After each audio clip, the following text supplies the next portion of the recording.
Hello दोस्तों, welcome back to our channel. तो जैसा कि हमने पिछले एपिसोड में देखा था, यहाँ बाइटियन के साथ साथ बाकी सभी डिसेबल्स भी अपनी अपनी मार्शल आर्ट स्किल्स लेकर फॉरबिडन एरिया से बाहर आ गए थे, जहाँ लाइट ग्रीन बाइटियन से मिलने के लिए उसके पास आती है। और यहीं से नेक्स्ट एपिसोड की शुरुआत होती है, जहाँ लाइट ग्रीन को बाइटियन के पास देखकर वहाँ पास में ही बैठे हुए दो डिसेबल्स आपस में बात करते हुए कहते हैं, लाइट ग्रीन जैसी इतनी खूबसूरत लड़की जो कि किसी गोडेस से कम नहीं है, वो इस बाइटियन के पास क्यों बैठी हुई है? जिसपे उसका साथी डिसेबल उसका ही मजाक उड़ाते हुए कहता है, ये कैसा सवाल है, तुम अपनी शक्ल देखो और बाइटियन की शक्ल देखो, तुम्हें जवाब खुद ही मिल जाएगा। वहीं अपना खाना ऑर्डर करने के बाद लाइट ग्रीन बाइटियन से पूछती है, बाइटियन तुम्हारा और मू रिनजी का आपस में रिलेशन क्या है? तुम जानते हो कुछ दिन पहले मू फैमिली ने मेरी किन फैमिली को इनवाइट किया था तुम्हारे और मू रिनजी के रिलेशन के बारे में इन्वेस्टिगेट करने के लिए, और जिस तरह मू फैमिली तुम्हारे ऊपर इन्वेस्टिगेट करवा रही है, मुझे लगता है कुछ ही दिनों में वो लोग तुमसे मिलने के लिए लेनवू सिटी में आने वाले हैं। जिसपे बाइटियन उसे जवाब देते हुए बताता है कि रेंजी मेरी फियांसी है और ये मैरिज मेरी सू फैमिली और मू फैमिली ने मिलकर आपस में डिसाइड की थी, तो फिर वो लोग हमारे बारे में इन्वेस्टिगेट क्यों करवा रहे हैं? जिसपे लाइट ग्रीन बिना में अपना सर हिलाते हुए बाइटियन से कहती है, मुझे डर है कि तुम जितना सोच रहे हो ये मैटर उतना ज्यादा सिंपल नहीं है, और मैंने जिस तरह मू फैमिली का रिएक्शन देखा है, मुझे नहीं लगता वो कभी भी इस मैरिज के लिए मानेंगे। और आई एम सॉरी, मैं ये कहना तो नहीं चाहती, पर मुझे नहीं लगता तुम और रिनजी दोनों मिलकर कभी भी एक साथ रह पाओगे। लाइट ग्रीन की ये बात सुनकर बाइटियन उससे कहता है, हमारे बारे में इतना ज्यादा सोचने के लिए तुम्हारा शुक्रिया, पर ये सारा मैटर मैं और रिनजी दोनों मिलकर खुद ही संभाल लेंगे। पर हाँ, तुम यहाँ पे बिल्कुल सही समय पे आई हो, क्योंकि मैं तुमसे कुछ और भी पूछना चाहता था। क्या लेनवू वुफू एकेडमी के अंदर कोई ऐसी जगह है जहाँ पे सोल को नरेश किया जा सके? जिसपे लाइट ग्रीन को सोचते हुए कहती है, हाँ एक जगह है तो सही, जिसका नाम दी सोर्ड सोल मोन्यूमेंट है, जिसका यूज सोल को नरेश करने के लिए किया जाता है। पर एक तो वो जगह यहाँ से काफी ज्यादा दूर है, और ऊपर से आज तक मेरे समेत काफी सारे डिसेबल्स उस जगह की मिस्ट्री के बारे में नहीं समझ पाए कि वहाँ पे अपनी सोल को कैसे नरेश किया जाता है। पर अगर तुम वहाँ जाने में इंटरेस्टेड हो तो मैं तुम्हें वहाँ पे ले जा सकती हूँ। लाइट ग्रीन की ये बात सुनकर बाइटियन एक्साइटेड होते हुए उससे कहता है, तो फिर देर किस बात की, जल्दी से चलो वहाँ पे। उसके बाद हमें दी सोर्ड सोल मोन्यूमेंट वाली जगह का सीन दिखाया जाता है, जहाँ पे एक स्टोन की बहुत बड़ी सोर्ड बनी हुई थी और उसके ऊपर कुछ एंशिएंट पैटर्न्स भी बने हुए थे, और जो कोई भी डिसेबल उन एंशिएंट पैटर्न्स की मिस्ट्री को सोल्व कर लेता था, बस वही दी सोर्ड सोल मोन्यूमेंट के अंदर प्रैक्टिस कर सकता था। वहीं लाइट ग्रीन भी बाइटियन को लेकर वहाँ पे पहुंच चुकी थी, और वो उसी जेंट सोर्ड की तरफ इशारा करते हुए बाइटियन को बताती है कि यही दी सोर्ड सोल मोन्यूमेंट है, और अगर तुम इस जगह की पावर का यूज करते हुए अपनी सोल को नरेश करना चाहते हो तो उसके लिए सबसे पहले तुम्हें इन एंशिएंट पैटर्न्स के बारे में समझना होगा। पर इन एंशिएंट पैटर्न्स को समझ पाना लगभग इम्पॉसिबल है, क्योंकि लेनवू वुफू एकेडमी की हिस्ट्री में भी सिर्फ कुछ चंद ही ऐसे जीनियस डिसेबल रहे हैं जिन्होंने इन एंशिएंट पैटर्न्स की मिस्ट्री को सोल्व करते हुए यहाँ पे प्रैक्टिस की थी। ये सारी बातें सुनकर बाइटियन भी वहाँ पे काफी ज्यादा सीरियस हो चुका था, और वो लाइट ग्रीन से कहता है, ओके मैं इन एंशिएंट पैटर्न्स को समझने की कोशिश करता हूँ। और जब बाइटियन उन एंशिएंट पैटर्न्स को पास से जाकर देखता है तो वो शॉक होते हुए कहता है, ये तो कोई एंशिएंट पैटर्न्स नहीं है, बल्कि ये तो एक एंशिएंट फॉर्मेशन है, जिसको अगर कोई समझते हुए सोल्व कर ले तो वो दी सोर्ड सोल मोन्यूमेंट के अंदर प्रैक्टिस करने के लिए जा सकता है। इसलिए अगर मुझे दी सोर्ड सोल मोन्यूमेंट के अंदर जाना है तो उसके लिए सबसे पहले मुझे इस फॉर्मेशन के ऊपर लगी हुई सील को तोड़ना होगा। और ये सोचकर बाइटियन वहीं पे बैठ गया था उस सील को तोड़ने के लिए, और बाइटियन वहाँ पे बैठकर उन एंशिएंट पैटर्न्स का यूज करते हुए उस फॉर्मेशन के ऊपर लगी हुई सील को तोड़ने की अपनी पूरी कोशिश कर रहा था, जिसकी वजह से वो सभी एंशिएंट पैटर्न्स भी दी सोर्ड सोल मोन्यूमेंट के अंदर जाने लगे थे, जिसकी वजह से दी सोर्ड सोल मोन्यूमेंट के अंदर से बहुत ही ज्यादा पावरफुल एनर्जी रिलीज हो रही थी। वहीं लाइट ग्रीन जो दूर से ही बैठकर बाइटियन को ये सब करते हुए देख रही थी। बाइटियन मुझे तुम्हारे ऊपर पूरा यकीन है, तुम जरूर इसमें कामयाब हो जाओगे। और बाइटियन को इस तरह से लगातार मेहनत करते हुए देखकर अब धीरे धीरे लाइट ग्रीन की गाल भी शर्म से लाल होने लगे थे, और वो थोड़ा शर्माते हुए खुद से ही कहती है, बाइटियन यहाँ पे इस तरह से प्रैक्टिस करते हुए कितना ज्यादा हैंडसम लग रहा है। वहीं बाइटियन उस फॉर्मेशन के ऊपर लगी हुई सील को तोड़ने की अपनी पूरी कोशिश कर रहा था, और वो ऑलमोस्ट ऐसा करने में कामयाब हो भी गया था, जिसकी वजह से वो दी सोर्ड सोल मोन्यूमेंट की स्पेस को अंदर से भी देख पा रहा था। और तभी देखते ही देखते उस फॉर्मेशन के ऊपर लगी हुई सभी सील्स के ऊपर एक एक करके वो सभी एंशिएंट पैटर्न्स एनर्जी के रूप में उन सभी सील्स के ऊपर गिरने लगते हैं, और इस तरह देखते ही देखते बाइटियन ने वहाँ पे उस फॉर्मेशन के ऊपर लगी हुई सभी सील्स को डिस्ट्रॉय कर दिया था। और लेनवू वुफू एकेडमी की हिस्ट्री में आज तक ऐसा कोई भी नहीं कर पाया था। ज्यादा से ज्यादा डिसेबल उस फॉर्मेशन की एक ही सील को तोड़ पाते थे, लेकिन बाइटियन ने तो यहाँ पे एक ही दिन में उन सभी सील्स को डिस्ट्रॉय कर दिया था। और इसी के साथ बाइटियन वहाँ पे अपनी आंखें खोल लेता है, और अब वो जब चाहे दी सोर्ड सोल मोन्यूमेंट की स्पेस के अंदर आकर प्रैक्टिस कर सकता था। वहीं बाइटियन जैसे ही वहाँ पे अपनी आंखें खोलता है तो लाइट ग्रीन भागकर उसके पास आते हुए उससे पूछती है, कैसा रहा, क्या तुम कामयाब हुए? जिसपे बाइटियन भी वहाँ से उठते हुए लाइट ग्रीन से कहता है, आज के लिए इतना काफी है, बाकी कल करेंगे, और अब हमें यहाँ से चलना चाहिए क्योंकि हम ऑलरेडी बहुत ज्यादा लेट हो चुके हैं। जिसपे लाइट ग्रीन भी उससे कहती है, ओके चलो। वहीं लाइट ग्रीन इतनी देर तक वहाँ पे सिर्फ बाइटियन के इंतजार में बैठी रही। इसका मतलब है लाइट ग्रीन अपने मन ही मन में बाइटियन को पसंद करने लगी थी। वहीं बाइटियन जो कि धीरे धीरे वहाँ से जा रहा था, लाइट ग्रीन पीछे से उसे बहुत ही प्यार से देख रही थी, और तभी वो पीछे से बाइटियन को आवाज देकर उसे वहाँ पे रोकते हुए कहती है, बाइटियन क्या तुम कल फ्री हो? जिसपे बाइटियन उससे पूछता है, क्यों, क्या तुम्हें कोई काम है? बाइटियन की ये बात सुनकर लाइट ग्रीन उसे बताती है कि कल मैं वार पपेट हॉल के अंदर अपने लिए प्रैक्टिस मार्शल आर्ट्स को खरीदने के लिए जाने वाली हूँ, तो क्या तुम मेरे साथ वहाँ पे आना चाहोगे? जिसपे बाइटियन उसे कहते हैं, ओके ठीक है, मैं कल सुबह 8 बजे तुम्हारा पपेट हॉल पैलेस के बाहर इंतजार करूंगा। जिसपे लाइट ग्रीन भी स्माइल करते हुए उससे कहती है, मैं तुम्हें ज्यादा इंतजार नहीं कर पाऊंगी। और ये कहकर लाइट ग्रीन खुश होते हुए वहाँ से चली गई थी। जिसके बाद बाइटियन भी सीधा वापस अपने रूम में आ जाता है, लेकिन बहुत ज्यादा कोशिश कोशिश के बावजूद भी उसे नींद नहीं आ रही थी, इसलिए वो दोबारा दी सोर्ड सोल मोनोमेट के पास चला जाता है। और जब बाइटियन वहाँ पे पहुंचता है तो उसकी नजर वहाँ पे एक लड़के के ऊपर पड़ती है जो कि दी सोर्ड सोल मोनोमेट के अंदर प्रैक्टिस कर रही थी। लेकिन बाइटियन वहाँ पे उसे पूरी तरह से इग्नोर करके उसकी अपोजिट साइड पे जाकर अपनी प्रैक्टिस करने लगता है। और अब क्योंकि बाइटियन ने ऑलरेडी उस फॉर्मेशन के ऊपर लगी हुई सभी सील्स को डिस्ट्रॉय कर दिया था, तो इसलिए अब की बार बाइटियन सीधा उस फॉर्मेशन की पावर को एक्टिवेट करते हुए दी सोर्ड सोल मोनोमेट स्पेस के अंदर चला जाता है। और तभी उस फॉर्मेशन से एक बहुत ही ज्यादा पावरफुल एनर्जी निकलकर बाइटियन के ऊपर पड़ती है, जिसके बाद जब बाइटियन अपनी आंखें खोलता है तो वो खुद को दी सोर्ड सोल मोनोमेट स्पेस के अंदर पाता है जो कि बस उसकी सोल थी। लेकिन बाइटियन वहाँ पे स्पिरिचुअल एनर्जी के फ्लो को महसूस करके खुश होते हुए कहता है यहाँ पे स्पिरिचुअल एनर्जी का फ्लो तो वाकई बहुत ज्यादा पावरफुल है। और ये कहकर बाइटियन वहाँ पे दी सोर्ड सोल मोनोमेट स्पेस की सारी स्पिरिचुअल एनर्जी को ऑब्जर्व करने लगता है। और इतनी ज्यादा स्पिरिचुअल एनर्जी एक साथ ऑब्जर्व करने की वजह से वहाँ पे बाइटियन को भी काफी ज्यादा पेन होने लगा था, लेकिन वो फिर भी हार नहीं मानता और वो इसी तरह से लगातार वहाँ की स्पिरिचुअल एनर्जी को ऑब्जर्व करने लगता है। और देखते ही देखते धीरे धीरे वहाँ पे बाइटियन का पेन भी खत्म होता जा रहा था। और इतनी ज्यादा स्पिरिचुअल एनर्जी एक साथ ऑब्जर्व करने की वजह से बाइटियन की वहाँ पे आंखें भी पूरी तरह से ब्लू हो गई थी, लेकिन वो वहाँ पे फिर भी हार नहीं मानता और वो वहाँ पे अपनी एक सीक्रेट टेक्निक का यूज करके एक साथ सारी स्पिरिचुअल एनर्जी को ऑब्जर्व करते हुए अपने मन में कहता है ये सोल एनर्जी तो वाकई काफी ज्यादा अमेजिंग है, इसकी वजह से मेरी सोल धीरे धीरे नूरेश होती जा रही है। और इतने कम समय में इस सोल एनर्जी को ऑब्जर्व करने की वजह से मेरी सोल पावर काफी ज्यादा बढ़ गई है। ये जगह तो वाकई काफी ज्यादा कमाल की है और मेरा यहाँ पे आना वाकई फायदेमंद रहा। अब मैं अपनी सोल की मैजिकल पावर को अचीव करने से बस एक स्टेप ही दूर हूँ। और एक बार जब मैंने अपनी सोल की मैजिकल पावर्स को वापस पा लिया तो उसके साथ मेरी बॉडी की पावर्स भी काफी ज्यादा बढ़ जाएंगी। और इसी तरह प्रैक्टिस करते करते बाइटियन को वहाँ पे सुबह हो चुकी थी। और प्रैक्टिस करने के बाद बाइटियन जब वहाँ पे अपनी आंखें खोलता है तो उसके सामने वही लड़की खड़ी थी जो रात को वहाँ पे बैठकर प्रैक्टिस कर रही थी। और वो लड़की यहाँ पे बाइटियन को काफी गुस्से से देखते हुए घूर रही थी। और इस तरह से अचानक उस लड़की को अपने सामने देखकर बेचारा एक पल के लिए तो बाइटियन भी डर गया था और वो डर के मारे वहाँ पे उस लड़की से पीछे हटने लगा था। वहीं वो लड़की बहुत ही एटीट्यूड से बाइटियन से कहती है तुम्हें यहाँ पे रात को आकर प्रैक्टिस करने की इजाजत किसने दी, जिसपे बाइटियन भी वहाँ पे खड़े होते हुए बहुत ही एटीट्यूड से उसे कहता है मुझे लगता है ये लैन हुबुफू एकेडमी की प्रॉपर्टी है और यहाँ पे कोई भी डिसेबल अपनी मर्जी से जब चाहे आ जा सकता है, इसलिए मैं भला यहाँ पे प्रैक्टिस करने के लिए किसी की इजाजत क्यों लूंगा। जिसपे वो लड़की बाइटियन को धमकी देते हुए कहती है मैं तुम्हें पहली और आखिरी बार बता रही हूँ दी सोर्ड सोल मोनोमेट के अंदर रात को मैंने अकेले प्रैक्टिस करनी होती है, इसलिए आज तो मैं तुम्हें माफ कर रही हूँ, लेकिन अगर अगली बार तुमने सेम यही गलती की तो तुम्हारा अंजाम अच्छा नहीं होगा, फिर मुझे ब्लेम मत करना कि मैंने तुम्हें वार्निंग नहीं दी थी। जिसपे बाइटियन वहाँ पे उसकी सारी बातों को पूरी तरह से इग्नोर करके वहाँ से जाते हुए उससे कहता है अपनी इन बोरिंग बातों को अपने पास ही रखो, मुझे इनमें कोई इंटरेस्ट नहीं है और मेरा जब दिल चाहेगा मैं यहाँ पे आके प्रैक्टिस करूंगा, फिर चाहे रात हो या दिन। और ये कहकर बाइटियन उस लड़की को पूरी तरह से इग्नोर करते हुए चुपचाप वहाँ से जाने लगता है, जो देखकर उस लड़की को बहुत ज्यादा गुस्सा आता है। इसलिए उसने गुस्से से अचानक अपना ऑरा रिलीज करते हुए पीछे से बाइटियन के ऊपर हमला कर दिया था। लेकिन बाइटियन के सेंसेस भी यहाँ पे काफी ज्यादा कमाल के थे, क्योंकि बाइटियन ने उस लड़की के हमले को पहले ही सेंस कर लिया था, इसलिए वो वहाँ से जंप करता हुआ उस लड़की के हमले से बहुत ही आसानी से बच गया था। जो देखकर अब बाइटियन ने भी वहाँ पे उसके साथ फाइट करने के लिए अपना ऑरा रिलीज कर दिया था। और इसी कमाल के सीन के साथ हमारे अमेजिंग एपिसोड यहीं पे खत्म हो गया। यहीं से नेक्स्ट एपिसोड की शुरुआत होती है, जहाँ वो लड़की दोबारा अपना ऑरा रिलीज करते हुए काफी तेजी से बाइटियन के ऊपर हमला करने के लिए आगे बढ़ती है। पर इस बार बाइटियन भी उसके हमले के लिए पूरी तरह से रेडी था और वो भी वहाँ पे अपनी पावर रिलीज करते हुए उस लड़की के ऊपर हमला करने के लिए आगे बढ़ गया था। और जैसे ही वहाँ पे उन दोनों के अटैक्स आपस में टकराते हैं तो वहाँ पे बहुत ही ज्यादा पावरफुल शॉक वेव्स निकलने लगती हैं और उस अटैक के प्रेशर की वजह से वो दोनों खिसकते हुए काफी पीछे चले गए थे। लेकिन वो दोनों अभी भी वहाँ पे काफी गुस्से से एक दूसरे को घूर रहे थे और वो लड़की अचानक ही वहाँ पे अपनी खास टेक्निक का यूज करके अपनी स्पीड को बढ़ाते हुए अचानक ही बाइटियन को किक मारने के लिए आगे बढ़ती है। पर बाइटियन के सेंसेस भी काफी ज्यादा कमाल के थे, उसने उस लड़की के इतने ज्यादा फास्ट अटैक को भी बहुत ही आसानी से डोज कर लिया था। और सिर्फ इतना ही नहीं, उस लड़की के अटैक को बेकार जाते हुए देखकर बाइटियन के फेस के ऊपर एक डेविल स्माइल भी आ गई थी। इस बीच मौके का फायदा उठाकर बाइटियन ने भी अपनी पावर का यूज करते हुए उस लड़की को एक बहुत ही ज्यादा पावरफुल किक मार दी थी, जिसके इम्पैक्ट की वजह से वो लड़की खिसकते हुए काफी पीछे चली जाती है। और बाइटियन के सिर्फ एक हमले में ही उस लड़की की हालत वहाँ पे काफी ज्यादा खराब हो चुकी थी, इवन वहाँ पे उसके मुंह से ब्लड भी निकलने लगा था। जो देखकर वो सीरियस होते हुए अपने मन में कहती है ये लड़का तो बहुत ज्यादा पावरफुल निकला और ऊपर से अब मैं बहुत ही बुरी तरह से घायल भी हो चुकी हूँ, मुझे नहीं लगता अब मैं और ज्यादा देर इसके साथ फाइट कर पाऊंगी, मेरे लिए बेहतर यही रहेगा कि मैं जल्दी से यहाँ से निकल जाऊँ। और ये कहकर वो लड़की खड़े होते हुए गुस्से से बाइटियन से कहती है लड़के इस बार तो मैं तुम्हें छोड़ रही हूँ, पर अगर अगली बार तुमने गलती से भी मुझे अपना मुंह दिखा दिया तो फिर तुम्हारे साथ क्या होगा ये तुम सोच भी नहीं सकते, इसलिए अगली बार ध्यान रखना। और ये कहकर वो लड़की बहुत ही तेजी से वहाँ से निकल गई थी, जिसको जाते हुए देखकर बाइटियन गुस्से से कहता है ये लड़की तो वाकई पूरी पागल थी जो खुद ही फाइट स्टार्ट करके खुद ही भाग गई। और ये कहकर बाइटियन भी वहाँ पे लाइट ग्रीन की बताई हुई जगह की तरफ निकल जाता है। उसके बाद हमें पपेट हॉल का सीन दिखाया जाता है, जहाँ पे लाइट ग्रीन काफी देर से बाइटियन का इंतजार कर रही थी, लेकिन उसे वहाँ पे ज्यादा देर इंतजार नहीं करना पड़ता, क्योंकि थोड़ी देर में बाइटियन भी वहाँ पे पहुंच जाता है। और बाइटियन को देखते ही वो वहाँ पे बहुत ज्यादा खुश हो गई थी और वो भागकर बाइटियन के पास जाते हुए उससे कहती है बाइटियन फाइनली तुम आ ही गए, चलो अब हम दोनों को जल्दी से अंदर जाना चाहिए। जिसपे बाइटियन भी हमें अपना सर हिलाता है और उसके बाद वो दोनों वहाँ से आगे बढ़ते हुए पपेट हॉल के अंदर आ जाते हैं, जहाँ पे काफी सारे कल्टिवेटर्स बैठे हुए प्रैक्टिस कर रहे थे। और पपेट हॉल को ट्रेनिंग हॉल के लिए ही जाना जाता था और बाइटियन वहाँ पे उस जगह को काफी गौर से देखते हुए आगे बढ़ रहा रहा था। तभी लाइट ग्रीन बाइटियन को बताती है कि मैंने हमारे लिए एक हेवन लेवल के ट्रेनिंग रूम को बुक किया है। हम लोग वहाँ पे जितनी देर चाहे प्रैक्टिस कर सकते हैं। हमें वहाँ पे आकर कोई भी डिस्टर्ब नहीं करेगा और इसका डायरेक्ट फायदा हम दोनों की कल्टीवेशन को होगा। उसके बाद वो दोनों वहाँ पे इसी तरह से आगे बढ़ते हुए एक हेवनली रूम के सामने आकर रुक गए थे, जहाँ पे लाइट ग्रीन एक खास टोकन का यूज करते हुए उस हेवनली रूम के डोर को खोल देती है और अंदर से वो हेवनली रूम देखने में वाकई काफी ज्यादा बड़ा था। और तभी बाइटियन वहाँ की स्पिरिचुअल एनर्जी को महसूस करते हुए कहता है इस जगह की स्पिरिचुअल एनर्जी तो वाकई काफी ज्यादा स्ट्रॉन्ग है। जिसपे लाइट ग्रीन उसे वहाँ पे एक हेवन लेवल की बैटल सील दिखाते हुए कहती है कि तुम इन R2 हेवन लेवल सील्स का यूज अपनी प्रैक्टिस के लिए कर सकते हो। इसका कल्टीवेशन के ऊपर इफेक्ट किसी भी हाई ग्रेड के एलेक्जर से भी ज्यादा है और इसका यूज आमतौर पर एंशिएंट टाइम्स में वार ऑफ डेथ के लिए किया जाता था। और ये कहकर वो बाइटियन से पूछती है बाइटियन क्या तुम यहाँ पे मेरे साथ प्रैक्टिस करना चाहोगे? अगर हम दोनों यहाँ पे आपस में फाइट करते हुए प्रैक्टिस करेंगे तो इसका असर हमारी कल्टीवेशन के ऊपर बहुत अच्छा पड़ेगा। जिसपे बाइटियन उससे कहता तुम कह तो ठीक रही हो, लेकिन मैं तुमसे थोड़ा ज्यादा स्ट्रॉन्ग हूँ, इसलिए मुझे डर है कि मेरे साथ फाइट करते हुए कहीं तुम इंजर्ड ही ना हो जाओ। जिसपे लाइट ग्रीन अचानक ही वहाँ पे अपनी पावर्स को रिलीज करते हुए बाइटियन से कहती है मुझे इतना ज्यादा कमजोर समझना बंद करो। और ये कहकर वो वहाँ पे अपने वुडन एट्रीब्यूट की पावर को एक्टिवेट करते हुए बाइटियन के ऊपर अपनी स्पिरिचुअल रूट से हमला कर देती है, जो देखकर बाइटियन के फेस के ऊपर भी एक स्माइल आ गई थी और वो भी वहाँ पे अपनी पावर को रिलीज करके काफी तेजी से मूव करते हुए लाइट ग्रीन के इस अटैक को बहुत ही आसानी से डोज कर लेता है, जो देखकर लाइट ग्रीन को भी एक झटका लगता है। इसलिए वो बाइटियन से कहती है बाइटियन रेडी हो जाओ, अब की बार मैं यहाँ पे अपनी फुल पावर का यूज करने वाली हूँ, तो इसलिए अगर तुम मुझसे हारना नहीं चाहते तो तुम भी सीरियस हो जाओ। और ये कहकर वो वहाँ पे अपनी फुल पावर का यूज करते हुए बाइटियन को एक बहुत ही ज्यादा पावरफुल किक मारने के लिए आगे बढ़ जाती है, जो देखकर बाइटियन भी अपनी पावर को रिलीज करके सामने से ही उसकी किक को रोकने के लिए अपनी किक आगे बढ़ा देता है। और जैसे वहाँ पे उन दोनों के हमले आपस में टकराते हैं तो वहाँ पे एक छोटा सा लेकिन बहुत ही ज्यादा पावरफुल ब्लास्ट होता है, जिसके इम्पैक्ट की वजह से वो दोनों उड़ते हुए वापस अपनी अपनी जगह पे आ गए थे। जो देखकर लाइट ग्रीन स्माइल करते हुए बाइटियन से पूछती है बाइटियन अब बताओ मेरी पावर कैसी है? जिसपे बाइटियन भी वहाँ पे उसकी पावर की तारीफ करते हुए कहता है नाइस नाइस, तुम इतनी ज्यादा कमजोर भी नहीं हो, लेकिन अब तक मैं खुद को सिर्फ डिफेंड कर रहा था, अब मेरी बारी है अटैक करने की, इसलिए मेरे अटैक की पावर को देखते हुए तुम डर मत जाना। जिसपे लाइट ग्रीन भी स्माइल करते हुए उससे कहती है आ जाओ देख लेते हैं तुम कितने ज्यादा पावरफुल हो। लाइट ग्रीन की ये बात सुनकर बाइटियन भी वहाँ पे अपना स्पिरिचुअल ऑरा रिलीज कर देता है, जिसकी वजह से वहाँ पे उसकी स्पीड पहले से 10 गुना ज्यादा बढ़ गई थी। और तभी वो वहाँ पे बहुत ही तेजी से मूव करते हुए लाइट ग्रीन के ऊपर हमला करने के लिए आगे बढ़ता है, जो देखकर लाइट ग्रीन भी स्माइल करते हुए अपनी क्लैन की एक सीक्रेट टेक्निक का यूज करके एक बहुत बड़े जेंट स्पिरिचुअल हैंड को क्रिएट करते हुए बाइटियन के ऊपर हमला कर देती है, जिससे बाइटियन का अटैक टकराते वहीं पे डिस्ट्रॉय हो गया था। लेकिन लाइट ग्रीन यहाँ पे भी नहीं रुकती और वो वहाँ पे अपनी एक मिस्टीरियस टेक्निक का यूज करके अपनी स्पिरिचुअल रूट्स को स्नेक्स में ट्रांसफॉर्म करते हुए बाइटियन के ऊपर एक काफी ज्यादा पावरफुल हमला कर देती है। और लाइट ग्रीन का ये हमला वाकई काफी ज्यादा पावरफुल था, क्योंकि उसे रोकने के लिए बाइटियन को वहाँ पे अपने फिजिकल विजन को भी एक्टिवेट करना पड़ा था। और उसी के साथ बाइटियन वहाँ पे अपने एप बीस्ट की स्पिरिट को समन करते हुए डायरेक्टली उन स्पिरिचुअल स्नेक्स के ऊपर जाकर अटैक कर देता है। और जैसे यहाँ पे एक बार फिर से उन दोनों के अटैक्स आपस में टकराते हैं तो वहाँ पे एक बार फिर से पहले की तरह एक बहुत बड़ा धमाका होता है, लेकिन इस बार उस ब्लास्ट की वजह से सिर्फ लाइट ग्रीन पीछे जा गिरी थी। लेकिन वो दोबारा वहाँ पे खड़े होते हुए बाइटियन से कहती है बाइटियन मेरे पास तुम्हारे हमलों को रोकने के लिए काफी सारी ट्रिक्स है, इसलिए तुम मुझे इतनी आसानी से नहीं हरा सकते, पर अब केयरफुल रहना क्योंकि अब मैं अपने सबसे पावरफुल हमले का यूज करने वाली हूँ। और ये कहकर वो वहाँ पे अपनी पावर का यूज करते हुए एक शैडो स्नेक नाम की टेक्निक का यूज करने लगती है, जिसपे बाइटियन भी वहाँ पे एक बार फिर से अपनी पावर को रिलीज करते हुए अपनी पावर को बहुत ज्यादा बढ़ा देता है, जिसकी वजह से वो वहाँ पे बहुत ही तेज से मूव करते हुए लाइट ग्रीन के उस हमले से बच गया था। और बाइटियन के इस कमाल के मूव को देखकर लाइट ग्रीन अपने मन ही मन में उससे बहुत ज्यादा इंप्रेस हो गई थी, लेकिन उसके वो शैडो स्नेक्स अभी भी बाइटियन के पीछे पड़े हुए थे, जिनसे बचने के लिए बाइटियन भी अपनी फॉरबिडन एरिया से मिली हुई डेड आई स्नेक हैंड टेक्निक का यूज करते हुए उन शैडो स्नेक्स के ऊपर हमला कर देता है। और बाइटियन का ये हमला इतना ज्यादा पावरफुल था कि उसके इम्पैक्ट की वजह से न सिर्फ लाइट ग्रीन का हमला वहीं पे डिस्ट्रॉय हो गया था, बल्कि उसी के साथ साथ खुद लाइट ग्रीन भी खिसकते हुए काफी पीछे चली गई थी। जो देखकर लाइट ग्रीन भी वहाँ पे बाइटियन की तारीफ करते हुए कहती है मानना पड़ेगा तुम वाकई काफी ज्यादा पावरफुल हो। जिसपे बाइटियन स्माइल करते हुए उसे कहता है ये सब छोड़ो हम अपनी फाइट को कंटिन्यू करते हैं। जिसपे लाइट ग्रीन भी हमें अपना सर हिलाती है और उसके बाद वो दोनों वहाँ पे इसी तरह से आपस में फाइट करने लगते हैं, जहाँ उन दोनों को इस तरह से फाइट करते करते रात हो चुकी थी और उसी के साथ वहाँ पे उन दोनों की हालत भी बहुत ज्यादा खराब हो चुकी थी। इवन वो दोनों थक हार कर वहीं पे लेट गए थे। और तभी बाइटियन वहाँ पे लाइट ग्रीन से कहता है लाइट ग्रीन हमारी आज की ये प्रैक्टिस तो वाकई काफी ज्यादा अच्छी रही, मैंने ये कभी नहीं सोचा था कि तुम मुझे प्रैक्टिस में हेड टू हेड टक्कर दोगी। जिसपे लाइट ग्रीन भी उससे कहती है मुझे भी तुमसे काफी कुछ सीखने को मिला। और ये कहकर वो बाइटियन से कहती है बाइटियन मेरे साथ आओ, मैं तुम्हें एक और बहुत ही अच्छी जगह पे लेके चलती हूँ जहाँ पे तुम्हारी ये सारी थकावट खत्म हो जाएगी। लाइट ग्रीन की ये बात सुनकर बाइटियन भी एक्साइटेड होकर खड़े होते हुए उसे कहता है क्या वाकई सच में ऐसी कोई जगह है? जिसपे लाइट ग्रीन हमें अपना सर हिलाती है। जो देखकर बाइटियन उसे कहता है कि अगर ऐसा है तो फिर देर किस बात की, जल्दी से चलो वहाँ पे। और ये कहकर वो दोनों वहाँ पे लैनवुफू मेंशन के अर्थ स्पिरिट पूल के पास आ गए थे। और लाइट ग्रीन वहाँ पे बाइटियन को उस अर्थ स्पिरिट पूल के बारे में बताते हुए कहती है इस अर्थ स्पिरिट पूल का यूज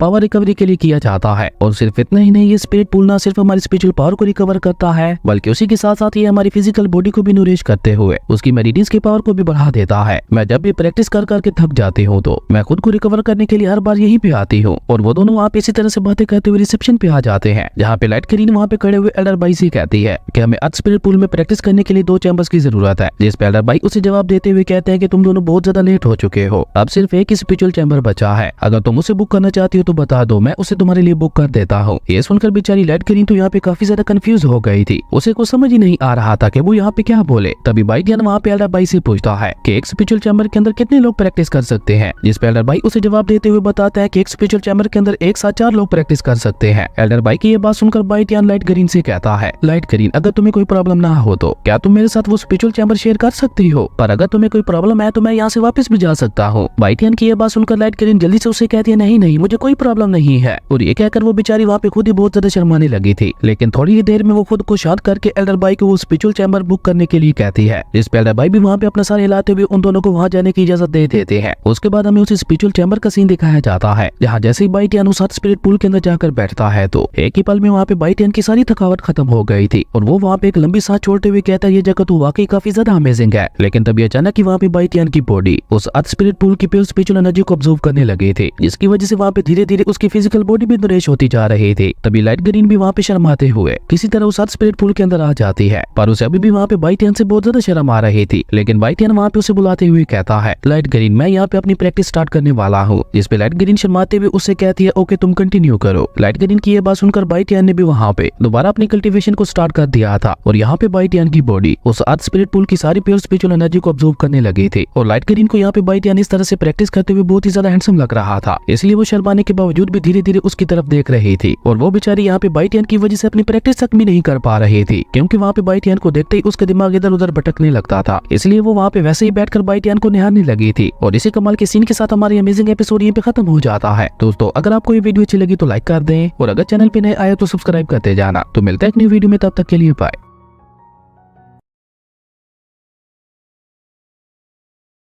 हेलो दोस्तों, welcome back to our channel. तो जैसा कि हमने पिछले एपिसोड में देखा था, बाइटियन लाइट ग्रीन के साथ स्पिरिचुअल रिकवरी पूल में आ गया था, जहां आते ही बाइटियन तो अपनी प्रैक्टिस में लग गया था, लेकिन बेचारी लाइट ग्रीन तो वहां पे बाइटियन में ही खो गई थी। और यहीं से नेक्स्ट एपिसोड की शुरुआत होती है, जहां पे बाइटियन अभी भी वहां पे उसी तरह से बैठे हुए कल्टीवेट करके उस स्पिरिचुअल पूल की प्योर एनर्जी को ऑब्जर्व कर रहा था, जिसकी वजह से वहां पे बाइटियन की बॉडी बहुत जल्द रिकवर हो रही थी। और न सिर्फ वहां पे उसकी एनर्जी रिकवर हो रही थी, बल्कि उसी के साथ साथ उसकी फिजिकल बॉडी भी स्ट्रॉन्ग होती जा रही थी। लेकिन लाइट ग्रीन तो बेचारी वहां पे अभी भी बाइटियन की ख्यालों में ही खोई हुई थी। लेकिन तभी वो वहाँ पे अपने आप को संभालते हुए खुद से ही कहती है, ये मैं क्या कर रही हूँ, आखिर मैं उसके बारे में इतना ज्यादा क्यों सोच रही हूँ। नहीं, मुझे भी अब अपनी प्रैक्टिस के ऊपर ध्यान देना होगा, वरना तो बाइटियन इसी तरह से हार्ड प्रैक्टिस करते हुए स्ट्रॉन्ग हो जाएगा, पर मैं कमजोर होकर उससे पीछे रह जाऊंगी। और ये कहकर लाइट ग्रीन ने भी वहाँ पे उस पूल के अंदर अपनी प्रैक्टिस स्टार्ट कर दी थी। वहीं दूसरी तरफ बाइटियन पूरी हुई बाइटियन की नजर वहाँ पे लाइट ग्रीन के ऊपर पड़ती है, जो कि वहाँ पे अपनी प्रैक्टिस में लगी हुई थी। और लाइट ग्रीन को वहाँ पे इस तरह से प्रैक्टिस करते हुए देखकर एक पल के लिए बाइटियन भी पूरी तरह से उसकी खूबसूरती में खो गया था। उसके बाद हमें आधी रात का सीन दिखाया जाता है, जहां बाइटियन लाइट ग्रीन को अलविदा कहकर खुद काफी तेज से दिसोट मोन्यूमेंट की तरफ बढ़ रहा था, और वो दिसोट मोन्यूमेंट के पास आकर काफी गौर से उस जगह को देखने लगता है। लेकिन वो लड़की जिसने कल उसे धमकी दी थी, वो आज रात को यहाँ पे प्रैक्टिस के लिए नहीं आई थी, जो देखकर बाइटियन कहता है, वो पागल लड़की तो वाकई यहाँ पे नहीं आई। और ये कहकर बाइटियन वहाँ पे अपनी प्रैक्टिस करने के लिए दिसोट मोन्यूमेंट के अंदर आ गया था। और वहाँ आते हुए बाइटियन उस लड़की के बारे में सोचते हुए खुद से ही कह रहा था, वो लड़की आज यहाँ पे क्यों नहीं आई होगी, क्या वो कल वाली इंजरी से रिकवर। और ये कहकर बाइटियन वहाँ पे अपनी सोल पावर को कंडेंस करते हुए उसके फर्स्ट लेवल को अचीव करने की कोशिश करने लगा था। और इसी तरह वहाँ पे सोल पावर को प्रैक्टिस करते करते अचानक ही उसकी बॉडी के अंदर सोल पावर कंडेंस होते हुए एक सोल पर्ल का रूप ले लेती है। ये तो एक सोल पर्ल है, मैंने ये कभी नहीं सोचा था कि मैं अपनी इस लाइफ में सोल पैलेस की बजाय डायरेक्ट एक सोल पर्ल को ही हासिल कर लूंगा। ये तो वाकई बहुत ज्यादा अमेजिंग है। और अभी बाइटियन वहाँ पे अपने सोल पर्ल को देखते हुए खुश हो ही रहा था कि तभी अचानक ही वहाँ पे कुछ सोर्स के पैटर्न अपीयर होने लगते हैं, जिनसे इतनी ज्यादा प्योर हेवनली डिवाइन एनर्जी निकल रही थी। बाइटियन को वहाँ पे अपनी आंखें तक खोलनी पड़ती है, और जैसे ही बाइटियन की नजर वहाँ पे उन सोल पैटर्न्स के ऊपर पड़ती है तो बाइटियन आगे बढ़कर उन्हें छूने की कोशिश करता है। लेकिन जैसे ही बाइटियन वहाँ पे उन सोल पैटर्न्स को छूने की कोशिश करता है तो उसका हाथ उन सोल पैटर्न्स के आर पार हो गया था। ये देखकर बाइटियन को अचानक ही वहाँ पे कुछ याद आता है, और वो वहाँ पे खुश होते हुए कहता है, ये तो सोल रूइन पैटर्न्स है। मुझे यकीन नहीं हो रहा कि इस दिसोट मोन्यूमेंट ने एक इतनी ज्यादा कमाल की चीज को जन्म दिया है, जिसे हासिल करने के लिए कल्टीवेटर्स अपनी पूरी लाइफ गवा देते हैं। पर अभी मुझे अपनी सोल पावर को कंडेंस करने के ऊपर ही ध्यान देना होगा। लेकिन अगर एक बार मेरी सोल पावर कंडेंस हो गई तो उसके बाद मैं इन तीनों सोल रूइन पैटर्न्स को अपनी सोल पावर के साथ मर्ज करते हुए अपने सोल पावर के अंदर ऑब्जर्व कर लूंगा। पर ये सब बात की बातें हैं, अभी मुझे यहाँ पे अपना टाइम जाया ना करते हुए अपनी प्रैक्टिस के ऊपर ध्यान देना चाहिए। और ये कहकर बाइटियन वहाँ पे दोबारा अपनी सोल पावर को कंडेंस करने में लग गया था और इसी तरह वहाँ पे उसे प्रैक्टिस करते करते सुबह हो गई थी, लेकिन अभी तक भी वो वहाँ पे अपनी सोल पावर को कंडेंस नहीं कर पाया था। लेकिन अभी बाइटियन वहाँ पे बैठा हुआ कल्टीवेट कर ही रहा था कि तभी अचानक वहाँ पे वही लड़की आते हुए पीछे से बाइटियन के ऊपर हमला कर देती है। लेकिन बाइटियन ने टाइम रहते ही अपनी आंखें खोलते हुए उसके हमले को डॉज कर लिया था, जो देखकर वो लड़की वहाँ पे बहुत ही गुस्से से बाइटियन से कहती है, मानना पड़ेगा तुम काफी ज्यादा बहादुर हो, जो तुम मेरे मना करने के बावजूद भी यहाँ पे दोबारा चले आए। पर तुमने दोबारा यहाँ आकर अपनी लाइफ में मुझे ऐसे ही धमकी दी थी, तब तुम जानती हो ना मैंने तुम्हारी क्या हालत कर दी थी, और अब तुम वही गलती दोबारा दोहरा रही हो सकता है शायद इस बार मैं पिछली बार की तरह खुद को रोक भी ना पाऊं। जिसपे वो लड़की वहाँ पे गुस्से से बाइटियन से कहती है कि मुझे लगता है तुम ऐसे नहीं मानने वाले। और ये कहकर अचानक वो वहाँ पे अपनी खास टेक्निक का यूज करके अपनी स्पीड को बढ़ाते हुए बहुत ही तेजी से बाइटियन के ऊपर हमला करने के लिए आगे बढ़ती है। लेकिन बाइटियन तो वहाँ पे बहुत ही शांति से उसको ये सब करते हुए देख रहा था और वो वहीं पे खड़े होकर बहुत ही आसानी से उसके सभी हमलों को डोज करने लगता है। लेकिन वो लड़की तो अभी भी वहाँ पे बहुत ही अग्रेसिवली लगातार बाइटियन के ऊपर अटैक की ही जा रही थी, जो देखकर बाइटियन को भी धीरे धीरे अब वहाँ पे गुस्सा आने लगा था। और जैसे ही वो लड़की दोबारा वहाँ पे बाइटियन के ऊपर हमला करने के लिए आगे बढ़ती है तो बाइटियन भी वहाँ पे अपनी आइस जेट स्नेक टेक्निक का यूज करते हुए उसके अटैक को वहीं पे रोकते हुए उसे पीछे की तरफ पुश कर देता है, जिसके इम्पैक्ट की वजह से वो लड़की भी खिसकते हुए काफी पीछे चली गई थी। लेकिन अब क्योंकि बाइटियन को वहाँ पे बहुत ज्यादा गुस्सा आ चुका था तो इसलिए वो वहाँ पे अपनी पावर को रिलीज करते हुए अपने एप बीस्ट की स्पिरिट को समन करता है। और जैसे जैसे यहाँ पे बाइटियन की पावर बढ़ रही थी वैसे वैसे उसके एप बीस्ट की स्पिरिट भी और ज्यादा पावरफुल होती जा रही थी, क्योंकि यहाँ पे बाइटियन की पावर बढ़ने की वजह से उसके एप बीस्ट की स्पिरिट का साइज भी बहुत ज्यादा बढ़ चुका था। ये देखकर वो लड़की भी वहाँ पे अपनी फुल पावर का यूज करते हुए अपने एक बहुत ज्यादा पावरफुल हमले की तैयारी करने लगती है। और तभी वो वहाँ पे थंडर लाइटिंग को समन करते हुए बहुत ही तेजी से बाइटियन के ऊपर हमला करने के लिए आगे बढ़ गई थी, जो देखकर बाइटियन भी आगे बढ़ते हुए उसे हेड टू हेड टक्कर देने के लिए सीधा जाकर उसे एक बहुत ही ज्यादा पावरफुल पंच मार देता है। और जैसे ही वहाँ पे उन दोनों के अटैक्स आपस में टकराते हैं तो वहाँ पे बहुत ही ज्यादा पावरफुल शॉक वेव्स निकलने लगी थी और उसी के साथ वो दोनों वहाँ पे एक दूसरे के अटैक के प्रेशर की वजह से खिसकते हुए एक दूसरे से थोड़ा पीछे भी चले गए थे। लेकिन वो लड़की वहाँ पे अभी भी हार नहीं मानती और वो वहाँ पे पहले से भी ज्यादा पावरफुल हमले की तैयारी करने लगती है, जो देखकर बाइटियन भी वहाँ पे अब सीरियस होते हुए उससे कहता है, पागल लड़की, अगर तुमने ये फाइट अभी के अभी नहीं रोकी तो फिर मुझे ब्लेम मत करना कि मैंने तुम्हें पहले वार्निंग नहीं दी थी, लेकिन नहीं थी। और वो वहाँ पे कुछ समझ पाती उससे पहले बाइटियन ने अचानक आगे बढ़ते हुए अपनी स्पेशल सोर्ड से एक बहुत ही ज्यादा पावरफुल हमला कर दिया था, जिससे रोकने के लिए वो लड़की भी अपने सामने एक शील्ड लगाती है। लेकिन बाइटियन ने एक के पीछे एक लगातार दो उसके ऊपर अटैक कर दिए थे और बाइटियन के इतने ज्यादा पावरफुल हमलों को वहाँ पे उस लड़की की शील्ड भी नहीं रोक पाती और उसकी शील्ड वहीं पे डिस्ट्रॉय हो गई थी। और जैसे बाइटियन का अटैक वहाँ पे उसे लगता है तो वो खुद भी वहाँ से उठते हुए पीछे जा गिरी थी, जो देखकर बाइटियन वहाँ पे बहुत ही तेजी से आगे बढ़कर अपनी सोर्ड उसकी तरफ पॉइंट करते हुए कहता है, अब बताओ क्या तुम अब भी अपनी हार नहीं मानोगी? जो है लड़के, मैं ये हार याद रखूंगी और इसके लिए अगली बार मैं तुम्हें बिल्कुल भी माफ नहीं करने वाली। और ये कहते हुए वो लड़की दोबारा वहाँ से गायब हो गई थी, जिसपे बाइटियन वहाँ पे अपनी सोर्ड को वापस लेते हुए खुद से ही कहता है, ये लड़की भी पूरी पागल है, खैर अब मुझे दोबारा अपनी प्रैक्टिस के ऊपर ध्यान देना चाहिए। और ये कहकर बाइटियन दोबारा वहाँ पे प्रैक्टिस करने के लिए बैठ जाता है और उसके बाद देखते ही देखते वो दोबारा वहाँ पे दी सोर्ड मोनूमेंट के अंदर चला गया था, जहाँ बैठकर वो पहले की तरह दोबारा अपनी सोल पावर को कंटेस्ट करने लगता है। और देखते ही देखते वो वहाँ पे बस थोड़ी ही देर में अपनी सोल पावर के फर्स्ट लेवल को अचीव कर लेता है, जिसके बाद वो वहाँ पे उन तीनों सोल रूइन पैटर्न्स को अपने सोल पाल के अंदर ऑब्जर्व करने लगता है। और उसके सोल पाल ने भी देखते ही देखते वहाँ पे उन तीनों सोल रूइन पैटर्न्स को पूरी तरह से अपने अंदर ऑब्जर्व कर लिया था। और ये देखकर बाइटियन वहाँ पे खुश होते हुए खुद से ही कहता है, इन तीनों सोल रूइन पैटर्न्स की वजह से मैंने अपनी सोल पावर को ऑलमोस्ट मास्टर कर लिया है और उसी के साथ अब मैं दोबारा बहुत ही आसानी से अल्केमी भी कर पाऊंगा। लेकिन इस सब के साथ साथ मेरी मार्शल आर्ट की पावर भी बहुत ज्यादा बढ़ चुकी है और अपनी अभी की पावर के साथ मैं बहुत ही आसानी से अपने से डबल रियलम वाले कल्टीवेटर को भी बहुत ही आसानी से हरा सकता हूँ। और ये कहकर बाइटियन वहाँ पे अपनी सोल पाल को वापस अपनी बॉडी के अंदर रख लेता है और ऐसा होते ही वहाँ पे रिसोर्ट मोनूमेंट के अंदर कनेक्ट आने लगे थे, क्योंकि रिसोर्ट मोनूमेंट की main power soul ruin patterns को तो बाइटियन के सोल पाल ने ऑब्जर्व कर लिया था, जिसकी वजह से वहाँ पे रिसोर्ट मोनूमेंट की पावर बहुत ज्यादा कम हो चुकी थी, जो देखकर बाइटियन भी वहाँ पे शौक के मारे अपनी आंखें खोलते हुए कहता है कि ये क्या हो रहा है, अचानक से रिसोर्ट मोनूमेंट की सोल पावर इतनी ज्यादा कम क्यों हो गई। लेकिन क्योंकि बाइटियन वहाँ पे इस बारे में कुछ भी नहीं कर सकता था इसलिए वो वहाँ से चला गया था। और अब क्योंकि बाइटियन खुद से ही अल्केमी कर सकता था तो वो वहाँ पे अपने लिए अलग अलग एलेक्सिस खरीदने के लिए एक पवेलियन हाउस के अंदर आया हुआ था। और बाइटियन को वहाँ पे देखकर उस शॉपकीपर की एक गर्ल बाइटियन का वहाँ पे स्वागत करते हुए उससे पूछते, सर आपको क्या चाहिए? जिसपे बाइटियन उसे वहाँ पे एक साथ काफी सारे एलेक्सिस के बारे में बताते हुए कहता है कि मैं यहाँ पे इन सभी एलेक्सिस को खरीदने के लिए आया हूँ। और ये कहकर बाइटियन वहाँ पे उसे एक लिस्ट भी दे देता है जिसके ऊपर सारे एलेक्सिस के नाम लिखे हुए थे। और उन सारे एलेक्सिस के नाम पढ़ने के बाद वो शॉप गर्ल बाइटियन को बताती है कि ये सारी चीजें बस एक अल्केमी मास्टर ही खरीद सकता है, पर अगर आप फिर भी इन सारी चीजों को बाय करना चाहते हैं तो आप अपनी इस लिस्ट के ऊपर किसी अल्केमी मास्टर के साइन लेकर आए या अपने साथ किसी अल्केमी मास्टर को ले आए। जिसपे बाइटियन वहाँ पे उसे कहता है, ओके अगर ऐसी बात है तो मैं खुद ही यहाँ पे अपना अल्केमी का टेस्ट दे लेता हूँ। अब मैं हर बार इन चीजों को खरीदने के लिए अल्केमी मास्टर को कहाँ से ढूंढता रहूंगा। तुम बस यहाँ पे थोड़ी देर मेरा वेट करो, मैं अभी अल्केमी का एग्जाम देकर आता हूँ और उसके बाद तुमसे ये सारी चीजें लेकर जाऊंगा। जिसपे वो लड़की थोड़ा चौंकते हुए बाइटियन से पूछती है, यंग मास्टर क्या आप किसी अल्केमी मास्टर के डिसेबल है? जिसपे मैंने थोड़ी बहुत अल्केमी के ऊपर रिसर्च भी कर रखी है, जिसकी बुनियाद पर मैं बहुत ही आसानी से अल्केमी का एग्जाम दे सकता हूँ। और ये कहकर बाइटियन वहाँ पे अपनी हेवनली फायर को समन करते हुए उसे अपनी हेवनली फायर दिखाता है, जिसे देखते हुए वो लड़की वहाँ पे बहुत ज्यादा हैरान हो गई थी और वो वहाँ पे बाइटियन को अल्केमी एग्जाम देने के लिए एक तरफ आने के लिए कहती है, जो देखकर बाइटियन वहाँ पे अपने मन में कहता है, देखते हैं अब यहाँ का अल्केमी मास्टर कैसा टेस्ट लेता है। और इसी कमाल के सीन के साथ हमारे अमेजिंग एपिसोड यहीं पे खत्म हो गया। नेक्स्ट एपिसोड की शुरुआत होती है जहाँ वो शॉप गर्ल बाइटियन को एक एल्डर के पास ले आते हुए कहती है, एल्डर यू, इस लड़की के पास हेवनली फायर है और उसी के साथ साथ इसके पास अल्केमी की थोड़ी बहुत नॉलेज भी है, जिसके बुनियाद पर ये यहाँ पे अल्केमी का एग्जाम देना चाहता है। और शॉप गर्ल की ये बात सुनकर एल्डर यू वहाँ पे बहुत ही एटीट्यूड से बाइटियन से कहता है, ओ तो तुम्हारे पास हेवन लेवल की फायर है, लेकिन क्या तुम्हारा सामना कभी किसी अल्केमी मास्टर के साथ हुआ है? और क्या तुम जानते हो कि अल्केमी के लिए फायर को किस तरह से कंट्रोल किया जाता है? जिसपे बाइटियन भी वहाँ पे सेम एटीट्यूड से उससे कहता है, क्यों क्या कोई फायर एट्रीब्यूट के बगैर अल्केमिस्ट नहीं बन सकता?